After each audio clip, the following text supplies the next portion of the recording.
Alright, what is up, guys? So, with Dungeonborne on the horizon, and by that I mean literally, it comes out tomorrow at 11 a.m. EST, I believe.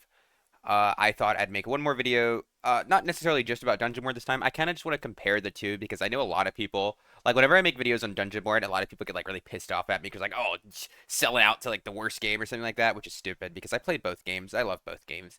But that's the first thing I want to say, is I enjoy Dark and Darker and I enjoy Dungeonborne. I like both games. I'm not necessarily committed to either of them. Hold on, this is loading. There would be like a VOD playing in the background so you guys can see like something. But like I was saying, okay, that's weird. I was trying to like hide the text on the top left of my screen, but I forgot it was from my VOD. But anyways, I enjoy both games. I am not like connected or like tied to either of them necessarily. Is Dark and Darker where I started and where I got like my community and like my viewer base from? Yes. However, I'm not like necessarily attached to the game. Whichever game I enjoy more, I will play, which is what everybody should do. You shouldn't be morally attached to a game or some game devs. Just whichever game you end up enjoying more, play that one. Whether it's Dungeonborne, whether it's Dark and Darker, whatever. Like, just do whatever you enjoy more. But don't hate people for doing what they enjoy, because that's stupid. Anyways, on to the point I want to talk about. So I'm pretty much going to compare the two games because I do think like a lot of people are kind of on the fence about whether or not they want to try it, or like some people see it and they haven't played it and they're like, oh, isn't this just like a Dark and Darker copy? Which is it a similar Dark and Darker game? Like similar to Dark and Darker? Yes, but it's similar in the same way like PUBG was similar to H1Z1, right? Like the Battle Royale, whatever. I think it's called H1Z1. Yeah, it's like they're both the same type of game. Yes. And do they look kind of similar? Yeah, fair. I mean, they use a lot of similar assets, but the thing is, a lot of the assets are all public use, right? You can literally go to the Unreal Marketplace or wherever they got them from, and you can just get you can just buy them and use them in your game, or like rent them or whatever it is. It's literally the same like thing that Dark and Darker had against P3 or whatever the Nexon game was. Whatever the argument they made about why their game wasn't a copy or wasn't stolen is the same argument Dungeonborne can make. So if you were fine with Dark and Darker, existing with P3 like had previously having existed, then you have to be fine with Dungeonborne or Dark and Darker. It's pretty much the exact same thing. But anyways, moving on from that. So both games have pros, both games have cons. I will say that. Like I'm not gonna sit here and pretend like either game's perfect because they're not. I will say as a baseline, this is gonna be my opening statement on these two games. I think that if a year from now they continue on the same path they have been, like if you compare them based on the progress that is being made, or the rate of progress is being made. If you compare them, I think a year from now, Dungeonborne would be 100 times the game Dark and Darker is. And that is coming from me. Like I've been following this game. I've been watching the updates they make. Obviously, I do for Dark and Darker too because I play it. And time again, I feel like the Dark and Darker devs have just missed they've just missed the spot. Whether it's been some giant mistake or like several small ones, they just always seem to just miss the point of what needs to happen. I mean, I'm not going to say they've done things entirely wrong because there are some things they've done that are very, very good. Like, adding like I mean Ice Wyvern. Ice Wyvern's fantastic piece of content. Really, really fun. Druid. People love Druid. Druid's really, really fun. However, like yeah, like I said, Druid is really fun and it's really cool. Look how long it took them to get Druid out though. We waited for Druid for what, nearly 8 months? If not, I mean I think it's somewhere around there because we got Warlock full release, I believe, on early access release, or maybe it wasn't full. Maybe it was shortly after. But from the moment Warlock came into the game on early access, we just got Druid at what was I believe was it the start of this wipe or was it a little after? I'm not entirely sure, but it was sometime at this wipe. So that was been nearly a year. So we're just gonna call it 10 months and say whatever, like 8, 9, 10 months, somewwer around there. But it has taken them that long to put out. And our Dark and Darker classes more complicated in terms of like the perks and skills they can use than Dungeonborns? Yeah, absolutely. In Dark and Darker, you have multiple different skills you can choose from, like like 12 different perks. And Dungeonborne, that's not the case. Dungeonborne, you have two skills. You have like your Q and E or whatever, like your whatever your skills are binded to. You have those two skills, and that's the only two skills the classes have. And then your perks are tied to the stats that are on your character. So you can't change them out or anything. You always have the same perks. You can spec into different ones based on the gear you equip, but you can't like actually change them with the way you can in Dark and Darker. And some people like that, some people dislike that. I'm not commenting on that yet. I'm just saying that's how it is. So yes, Dungeon Board's characters are less complicated and less complex. However, Dungeonborne is pushing out characters at literally like 3 times the rate of Dark and Darker. And yes, I get it. Dark and Darker has complex characters. They've got to put all these kits together. They've got to make these things. But at the end of the day, like 8 months, like that is just way too long for a character, right? And part of the reason it takes them so long, because I've said it before, is because they literally only have like one guy working on like the things, like doing things. They have like one guy working on like monsters and animations and stuff like that. So it's like realistically, you can't expect him to be getting stuff out that fast. And I mean, I don't blame him for that. But they said they hired a bunch more people, they get a bigger studio, all this, and they made all this money from sales. It's like, I kind of expect you guys to be hiring more people to be doing this. Then look at things like, Rangers supposed to have a quiver, or like backpacks. They've been saying we're going to get a quiver for Rangers for, I mean, since early access came out. And then they said they had to do a complete inventory overhaul, which apparently they completed relatively recently. So maybe quiver will be coming soon. And, there's just a lot of different things that they've made promises of that they haven't followed up on. But like I said, I'm not going to sit here and talk entirely negative about them, because then, on the other hand, they've made some huge W's. Marketplace. The marketplace is one of the single biggest things and best things that we have gotten in this game, period. If you guys are newer players and you don't remember what it was like to play the game without a marketplace, then good for you. If you're an old player and you remember what the game was like without a marketplace, then you remember hell. It was truly, and I mean this, an absolute nightmare trying to buy and sell gear. This was the age of whenever if you played the game a lot, you had to have a fence, because otherwise you just couldn't do anything. You would have to sit there and you'd have to try to buy and sell items for multiple hours at a time, not even knowing if you were actually going to get what you wanted. However, now, obviously, you go on the marketplace, you look it up, it's there, you buy it, it's not, you switch to something else. Boom, easy, done. Fantastic. Then, on for that, the Squire. Squire is something that helps the casual players more so. Not really, this is more or less of a HR thing, it's more of a casual player thing. Squire is another thing that is fantastic for this game. Being able to go in and change your base kit, use specific weapons that you want without even having to buy them or find them. It's awesome. Great. I mean, technically speaking, it helps everybody, but really helps the casual player base the most. It's just a fantastic change overall. But and then like I said, on Dungeonborne side, however, they are coming out with a ton of new systems, right? Think they already have Arena, they have custom games, they have a spectator client in the game. More recently, they're adding in, this is something relatively new because I haven't made a video on this yet, so if you guys don't follow along, you probably haven't heard of it. But they're adding in basically like a scav mode for Tarkov, where what you can do is you can start off. There are three default characters. I believe it's default rogue, priest, and fighter. You go in and you can't get any gear. Any gear you get will be broken down into materials, which I'll get into a little bit after, when you come out, and any money you keep will it'll automatically be sold, and you'll have that as money. So this is pretty much just a way for you to go in, and it gives you like some sort of starter kit, I think, too, right? You go in, and this just lets you, like, do a lot of PvP, or get used to the PvE or whatever you want to do, and you can make money without having to worry. Good for new players, good for experienced players that don't want to run kits, like, their own kits or whatever. Just overall really, really cool.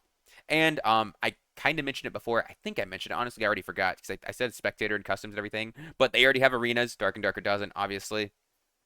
So that's really, really cool, right?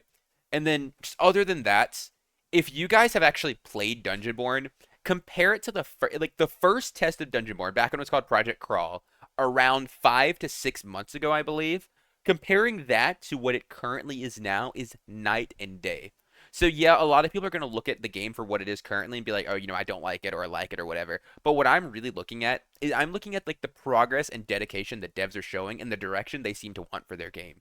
Because if I have to honestly, if I have to say it, Dark and Darker devs generally, they kind of look clueless, right? I'm just going to be like, let's just state that as a bare point. They look kind of clueless most of the time. They make changes, they avert them. They make changes, they avert them, and they do this over multiple patches. You know, and this is not a secret to anyone. They have all these things that just seems like they don't know what they want to do, right? Like I said, they'll do one thing and they'll change it. They'll try something they've tried 4 times and they'll remove it because it didn't work for the 5th time. And it doesn't really make sense. And I'm not going to say like I'm sick and tired of it, because obviously I still play Dark and Darker and I still love the game.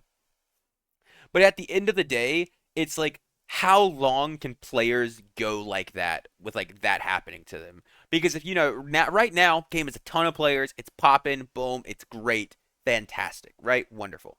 But that's because of the Steam release and free to play. Before Steam release, this game was like at an all-time low. Like it was averaging like under 10,000 players, usually like somewhere around 5,000 or less for like the entire last month that it was out, the game was pretty much dead. I mean, not like entirely, but that many players over 8 different regions, it was pretty dead. It was like most of the time you weren't getting a game.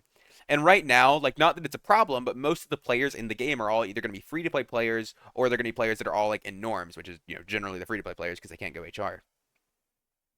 And I will say this though, as a kind of like a counterpoint, is Dark and Darker making their game free to play does give them like a giant leg up in the race, right? Because this really is a race between Dungeonborne, Dark and Darker. I think those are the two big contenders in this field for like the alpha game, like the League of Legends or like the PUBG or Fortnite or whatever, say like the pinnacle of this genre. And while they made their game free to play, I'm pretty sure like Dungeonborne, this upcoming test that comes out tomorrow, will be free to play, but I'm pretty sure whenever early access comes out, the same as Dark and Darker, it's gonna be paid. It's gonna be like paid early access. And are they gonna get players? Yes. How many they're going to get though, I'm just not really sure. Because the thing is, you have to look at it this way, is it doesn't matter if Dungeonborne is actually better, right? Because it has to be substantially better to make people want to actually spend money on it. Because, if you have two things and one of them is only marginally better than the other thing that you've already spent money on, are you really going to go and spend money on that too? Especially when it's almost guaranteed to be a lower population game, considering, it's not going to be free to play and free to play is going to attract so many players on Steam that they're just never going to be able to attract. Like it's a really hard thing to do. It's a really hard thing to go and spend that money. Then other than that, I think just comparing and contrasting, I think Dungeonborne's map design is fantastic. Generally speaking, I love the solos map in particular. I think it was literally one of the best designed maps I've ever played on. Like, not even just for like this kind of game. I think the map design was just fantastic. It's something you could see in like a Souls game. Like, I loved it overall. It's fantastic. Dark and Darker maps. They leave a lot to be desired. Like literally, as you can watch in Goblin Caves and like crypts and even ice caves to an extent, pretty much every single area is module with like kind of tunnels or closed in walls, and then you move to the next one by a choke, which is a doorway, right? The only exception to that was Ruins, and Ruins wasn't even good for the same reason that I'm complaining about every other module right now, because then you had things like rogues that would just run and they could double jump over the walls, and then the mobility they had pretty much just made every other character's movement abilities null and void because you couldn't hope to match up. And now recently we have Druid with rat form, and it's been doing the exact same thing. They can run, they can jump through doors, they're incredibly fast, incredibly hard to hit, and it just kind of makes every other character irrelevant in the face of their movement. You just can't ever hope to match that. And that's just one of the many things about Dark and Darker that has become incredibly annoying, over I think the past, I guess this wipe, is they continuously add these things that seem really cool, but then they kind of just like ruin the state of the game. They make it really, really hard to play. But anyways, other than that, I do kind of want to mention some of the new stuff that's coming to Dungeonborne just because I said I would. Obviously, like I said, the playtest will be on the 3rd. So it'll be what the 3rd is in tomorrow at like 11 p.m. or 11 a.m. not p.m. sorry, a.m. EST. If you want to play it, you can literally just go on Steam right now, search Dungeonborne, sign up for it and everything. Other than that, they said it's going to last around a week to 2 weeks, which is actually pretty surprising to me because they've also said that early access will be starting very, very soon after the playtest. So I only expected it to be like 4 to 5 days tops.